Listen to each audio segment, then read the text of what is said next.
What if I told you that the best-selling video game of all time, a digital universe that has captivated over 300 million players, was created by just one person in a mere 6 days? This isn't a myth, it's the origin story of Minecraft, a game that started as a simple experiment and grew into a global phenomenon. From a glitchy green monster to a multi-billion-dollar empire, this is the complete, untold history of Minecraft. Our story begins in 2009 with a Swedish programmer named Marcus Persson, better known to the world as Notch. At the time, Notch was working at King, the company behind Candy Crush, but he spent his free time crafting his own indie games. He was deeply inspired by a game called Infinimeter, a block-based mining game that was open source. Notch saw potential in Infinimeter's core concept, but envisioned something much grander. He wanted to combine its mining and building mechanics with the sense of adventure and survival found in games like Dwarf Fortress. So, over the course of just 6 intense days in May 2009, he developed the very first version of his new project. It wasn't called Minecraft yet, its working title was simply Cave Game. This initial prototype was incredibly basic. You could walk around a randomly generated world made of dirt and cobblestone, breaking and placing blocks. There was no crafting, no enemies, no survival. It was just a digital sandbox. But even in this primitive form, the core magic was there: the freedom to create, to shape the world as you saw fit. Notch released this early version on the TigSource forums, an online community for indie game developers, to gather feedback. The response was immediate and overwhelmingly positive. Players were hooked by the simple, yet profound, act of creation. This early excitement marked the beginning of what many call the golden age of Minecraft. From 2010 to 2013, the game entered its alpha phase, and Notch began selling access to fund its development. This was a revolutionary model at the time: pay once and get all future updates for free. Players weren't just customers, they were active participants in the game's evolution. Notch was famous for his open development style, frequently sharing his progress and ideas on his blog and Twitter. He listened to the community, implementing suggestions and fixing bugs in real time. It was during this period that one of Minecraft's most iconic elements was born, entirely by accident. While trying to code a pig, Notch made a mistake with the dimensions. Instead of a short, wide creature, he created a tall, thin one. It was a bizarre, nightmarish creation. Rather than deleting the glitched model, he had a spark of genius. He gave it a creepy texture, removed its ability to make a sound, and programmed it to run up to the player and explode. The creeper was born. This happy accident became a symbol of the game, a source of countless jump scares, and a testament to the serendipitous nature of game development. As the game grew, so did its community.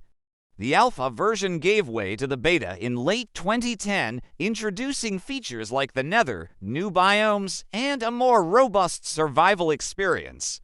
But what truly catapulted Minecraft into the stratosphere was a burgeoning platform called YouTube. Content creators like the Yogscast and Captain Sparkless began making Let's Play series, showcasing their adventures, incredible builds, and hilarious mishaps.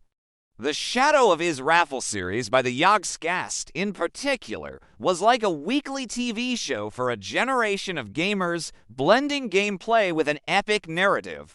Viewers weren't just watching someone play a game, they were being told a story. This organic, player-driven marketing was more powerful than any traditional ad campaign. Millions of kids saw their favorite creators having fun and begged their parents for the game. Minecraft wasn't just a game anymore, it was a cultural event.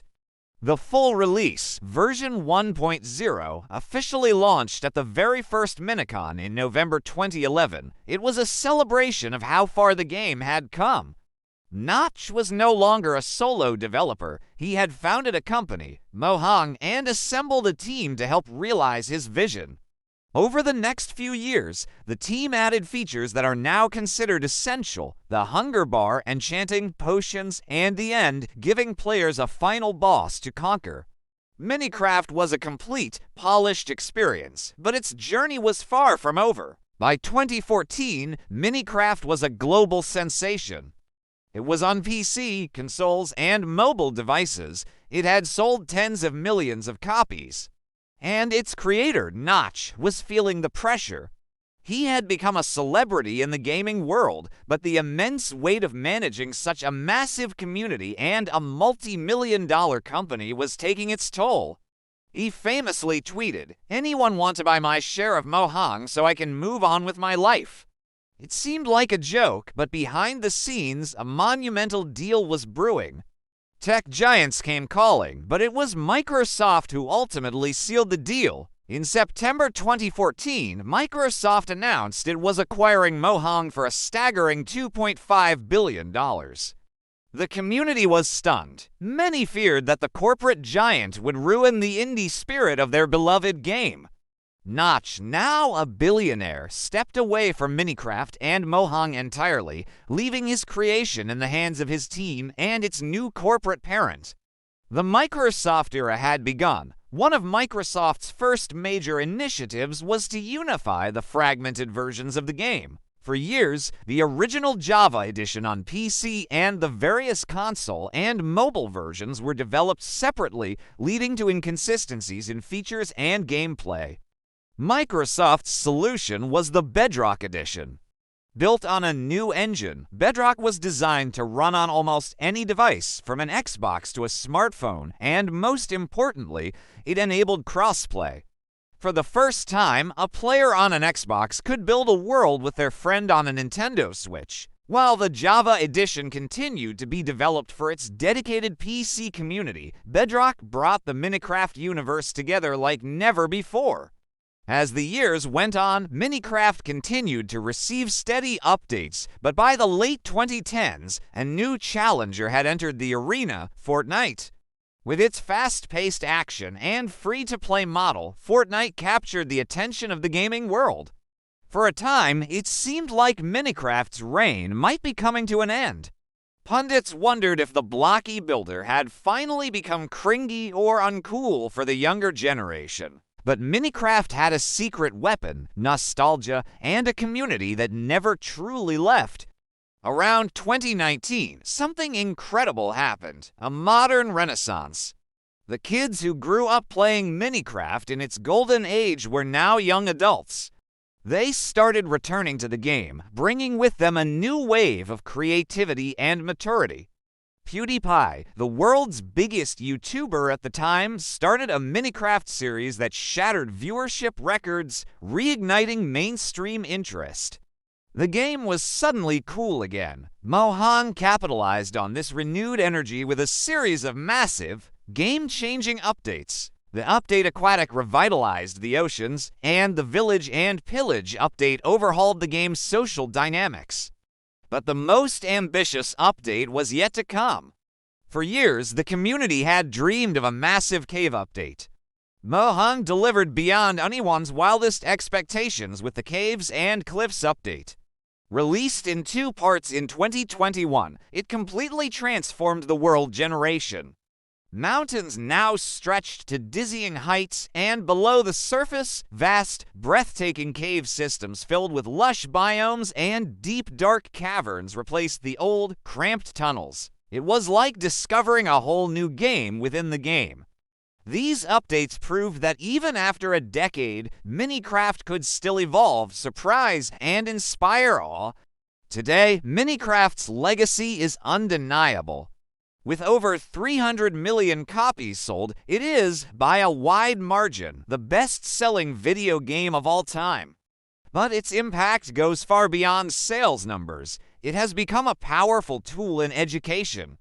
Teachers use Minecraft Education Edition to teach everything from coding and mathematics to history and art. It allows students to explore ancient civilizations by walking through blocky recreations of Rome, or to understand chemistry by experimenting in a safe, virtual lab. The game fosters creativity, problem solving, and collaboration in a way that few other tools can. It represents a fundamental shift in gaming, proving that graphics aren't everything. In a world of hyper-realistic visuals, a game with simple, blocky aesthetics conquered the world because it gave players one thing: freedom. The freedom to be an architect, an explorer, a fighter, a farmer, or just someone who wants to build a simple dirt house by a lake. It's a blank canvas, and every player's story is unique. From Notch's 6-day experiment to a global cultural touchstone, the story of Minecraft is a story of creativity, community, and the enduring power of a simple block. Thank you so much for watching this journey through Minecraft's history. It's a game that means so much to so many people, and everyone's first experience is special. So, I have a question for you. What was your first Minecraft house like? Was it a magnificent castle? Or was it a humble hole in the side of a mountain? Let me know in the comments below. I'd love to read your stories. Don't forget to like and subscribe for more deep dives into your favorite games. Thanks again, and see you next time.